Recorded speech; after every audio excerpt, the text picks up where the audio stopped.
너를 만드신 분, 너를 가장 많이 알고 계시며, 하나님은 너를 만드신 분, 너를 가장 깊이 이해하신단다.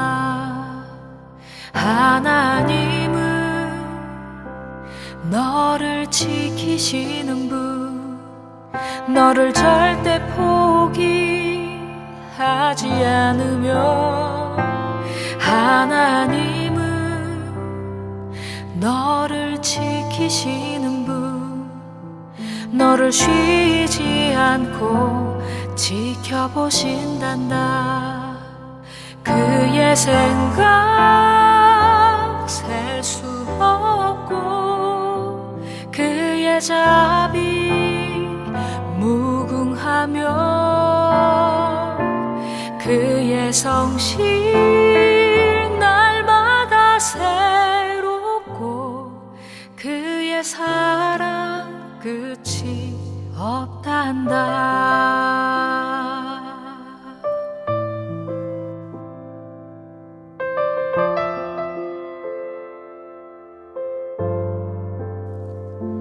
하나님은 너를 원하시는 분, 이 세상 그 무엇 그 누구보다 하나님은 너를 원하시는 분, 너와 같이 있고 싶어 하신단다. 하나님은 너를 인도하는 분, 광야에서도 폭풍 중에도 하나님은 너를 인도하는 분, 푸른 초장으로 인도하신단다. 그의 생각 셀 수 없고, 그의 자비 무궁하며, 그의 성실 날마다 새롭고, 그의 사랑 끝이 없단다. 그의 생각 셀 수 없고, 그의 자비 무궁하며, 그의 성실 날마다 새롭고, 그의 사랑 끝이 없단다. 그의 사랑 끝이 없단다.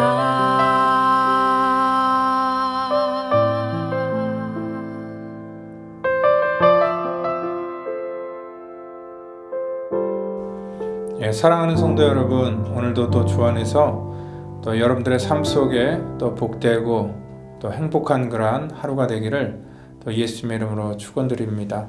우리 시사용어 중에요, 웩더독이라는 말이 있습니다. 그러니까 몸통이 꼬리를 흔드는 게 아니라 꼬리가 몸통을 흔든다라는 그런 말입니다. 우리나라 말로는 주객이 전도됐다라는 그런 말이 있지요.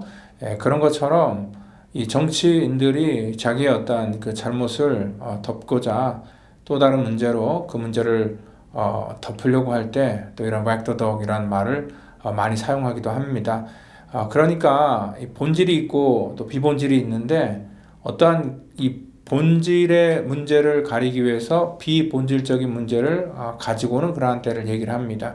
우리가 지금 살고 있는 이 팬데믹 시대는 어떻게 보면은 이런 본질적인 것들이 많이 무너진 그런 시대입니다. 그래서 자칫 잘못하면은 이 비본질적인 그런 삶의 문제들이 우리의 근원적인 문제를 흔들 수가 있는데, 여러분들 이러한 상황 속에서 우리가 우리의 삶 속에 어떤 밸런스를 잘 유지하고 또 자기의 어떤 그 아이덴티티를 우리가 올바로 세워나가는 것 굉장히 중요한 일입니다. 그렇기 때문에 오늘도 이 말씀을 통하여서 힘들고 어려운 혼탁한 세상 속에서도 또 여러분들의 그런 밸런스를 잘 잡아 나가시고 말씀 속에서 여러분들에게 하나님께서 어떠한 사명을 주셨고 또 우리가 어떻게 살아가야 되는지를 또 발견하시고 또 은혜 받으시기를 예수님 이름으로 축원드립니다.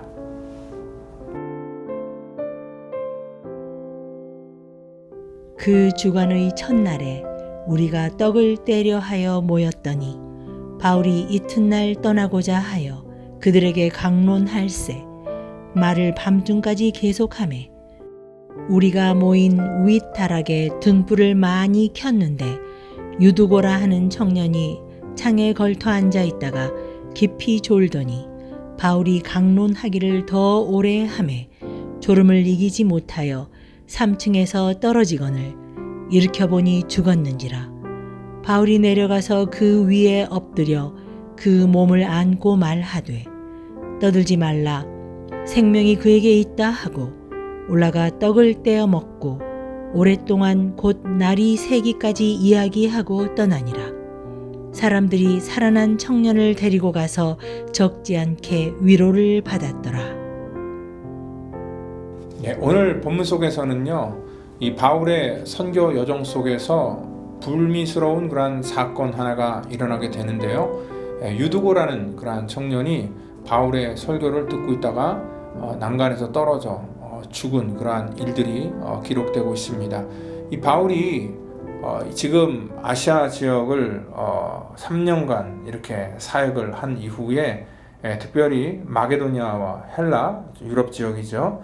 그러한 지역을 거쳐서 다시 드로아 지역에 머물면서 일주일을 보냈는데 오늘 이 본문이 시작될 때는 그 주간의 첫날이라고 얘기를 합니다. 안식일 후에 바로 첫날, 그날 모여서 사람들이 바울의 설교를 듣기를 원했다는 것입니다. 아마 오늘 여기 바울이 이 고별 설교라는 것을 그가 알았기 때문에 굉장히 할 말이 많았을 겁니다. 그래서 이 드로아 지역에서 모여 있는 그러한 성도들에게 아마 길게 설교를 했던 것으로 알 수 있습니다. 어떻게 알 수 있냐면요, 우리 7절을 보니까 이렇게 얘기를 합니다. 바울이 이튿날 떠나고자 하여 그들에게 강론할세 말을 밤중까지 계속하매라고 얘기를 하고 있고요. 그리고 또한 9절에 보니까 바울이 강론하기를 더 오래 하매라고 이렇게 표현되고 있고, 또 11절 보니까 오랫동안 그 날이 새기까지 이야기를 하고 떠나니라 라고 이렇게 표현되는 것을 보면은 아마 초저녁에 그들이 모여서 바울이 그들에게 설교를 한 이후에 그 설교가 계속 강론이 진행되고 그 모임이 그날 그 다음날 새벽까지 이어졌다는 것을 보면은 아마 그날 밤은 바울이 자기가 갖고 있었던 그런 모든 것들을 다 쏟아내고 또 그들에게 정말 아낌없이 주고 싶은 그러한 저녁이었기 때문에 메시지가 굉장히 길었던 것으로 생각할 수 있습니다. 아마 이 누가도 이렇게 시간별로 이렇게 표현한 걸 보면 굉장히 설교가 아마 길게 느껴지지 않았을까라고 생각을 합니다. 요즘처럼 저는 한 설교를 새벽 영상은 한 10분 정도, 그리고 주일 영상은 한 30분 정도 이렇게 시간 할당을 해서 하는데 그 정도 설교해도 길다고 이렇게 얘기하시는 분들이 계신데 바울이 이 정도 설교하면 얼마나 긴 그러한 그 설교였을까요? 바울이 이렇게 설교했을 때 유두고라는 그러한 청년이 오늘 비좁은 그러한 곳에 비집고 들어와서 오늘 설교를 듣다가 결국 이렇게 사고를 당하게 됩니다. 그날 분위기를 보니까요, 8절 보니까 우리가 모인 윗다락에 등불이 많이 켜 있는데 유두고라는 청년이 창에 걸터 앉아 있다가 얘기를 하고 있습니다. 아마 그날 저녁에 등불도 많이 켜 있죠. 사람들이 꽉 차 있으니까 사람에게 나오는 입김이나 온기 같은 거, 그 열기가 위로 그대로 올라갔을 거 아니에요. 창문에 걸터 앉아 있었던 그런 유두고, 아무리 장사라 해도 눈꺼풀을 이길 수 없다고 피곤하고 힘든 그런 몸으로 설교를 듣고 싶은 그런 마음은 있었지만 어쩔 수 없이 그는 졸았고요. 그리고 졸다가 그 난간에서 떨어지는 그런 사고를 당했다는 것입니다. 오늘 자유주의 신학자들은요, 유두고가 떨어져서 기절한 것을 바울이 깨웠다라고 표현하지만 이 본문을 기록하고 있는 그런 사람은 바로 누가입니다. 누가의 직업은 의사지요. 의사가 기절한 것과 죽은 것을 구별하지 못할 리는 없습니다. 분명히 누가는 여기 유두고가 떨어져서 죽었다라고 그렇게 표현을 하고 있다는 것입니다. 오늘 여기 우리가 이러한 사건을 보면 꼭 항상 이렇게 하나님의 은혜가 전달되고 또 하나님의 역사가 일어나는 곳에 이러한 사건으로 말미암아 마치 찬물을 끼얹듯이 사람들의 마음을 흐트러뜨리고 하나님의 은혜를 받지 못하도록 그 모든 주의를 혼동시키는 것들을 우리는 볼 수 있다는 것입니다. 오늘 이러한 사람들은 이러한 상황 속에서 서로를 비난합니다. 오늘 유두고가 창터에 걸쳐 앉아 있다가 깊이 졸더니 이러한 얘기를 하면서 예배를 드리는 태도에 대해서 아마 지적하는 그러한 분들도 계실 것입니다. 예배를 드릴 때 마음을 다하고 신령을 다하여 드려야 되는데 이렇게 창터에 걸터 앉아 있다가 대충 예배를 드리다가 지금 이렇게 예배 때문에 죽은 것은 하나님이 치셨다라는 그런 얘기도 할 수 있고요. 또 혹자들은 이렇게 얘기를 합니다.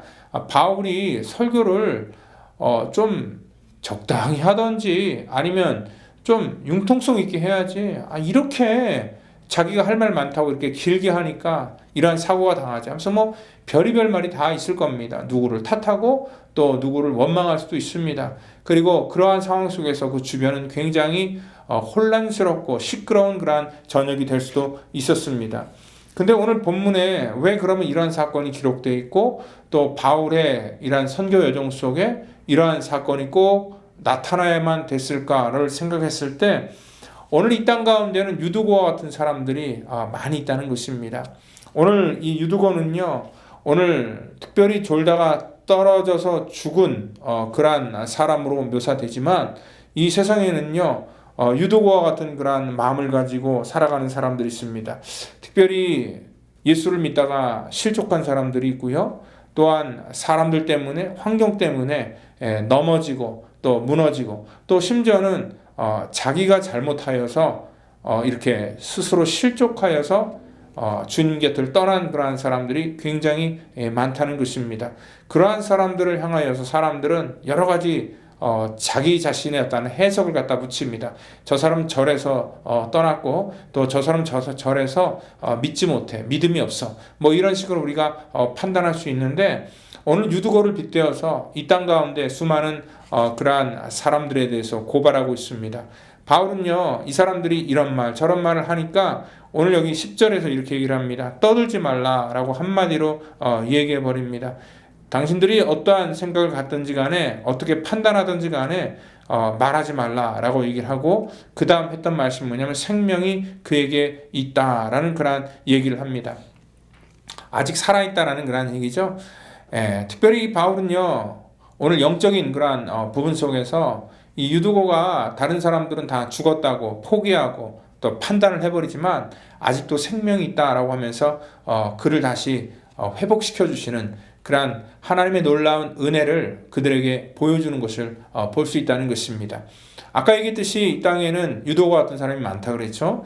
예수를 믿다가 여러 가지 이유로 실족하여서 교회를 떠난 사람이 있고 특별히 또 우리 2세들은 또 부모님들의 그러한 온전한 삶의 모습을 보지 못하기 때문에 실망하여서 떠나거나 또 교회에서 어른들이 싸우는 그러한 문제로 인하여서 그러한 모습을 보고 자랐던 그러한 이 청소년들이 다시는 교회를 다니지 않는 그러한 결단을 하고요. 또 어떠한 사람들 때문에 어떠한 사건 때문에 이렇게 실족한 그러한 분들이 많은데 우리는 그들을 포기하고 우리가 판단하는 것이 아니라 오늘 바울처럼 떠들지 않고 그에게 아직 생명이 있다는 것을 우리는 분명히 기억해야 된다는 것입니다.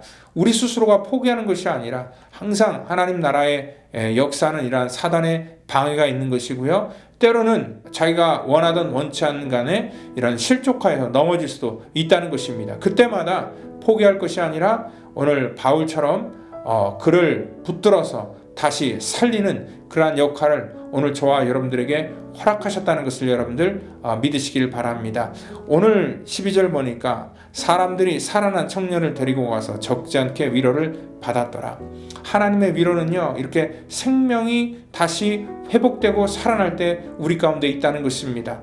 여러분들이 이렇게 팬데믹 기간 동안에 수많은 사람들이 하나님의 거룩한 예배에 참석하지 못할 때에 그들의 영혼이 이러한 유두거처럼 판단될 수도 있습니다. 예배를 몇 개월 안 드렸더니 이제는 완전히 다 영적으로 죽었구만 이라고 우리가 이렇게 쉽게 얘기할 수 있는데, 그러한 것들을 판단할 수 있는 것은 우리의 사명이 아닙니다. 우리는요, 항상 그 사람 속에 아직도 예수 그리스도의 생명이 있다는 것을 우리가 인식하고요, 또 그가 살아있다는 것을 선포하면서 그를 다시 회복시켜주는 것, 그래서 하나님께서 우리에게 주신 그런 풍성한 위로가 넘치는 것, 그것이 바로 성도의 사명과 또 교회의 사명이라는 것을 여러분들 믿으시고, 또 오늘도 사람들을 깨우고 살리는데 쓰임받는 저와 여러분 되기를 예수님의 이름으로 축원드립니다.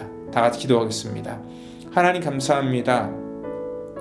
우리의 주변에 우리가 포기한 자들, 우리가 미리 판단한 그런 수많은 심령들이 있는데, 주님 바라보실 때에 아직도 그 생명이 살아있기 때문에 하나님 우리를 그 옆에 두신 것이라 믿습니다.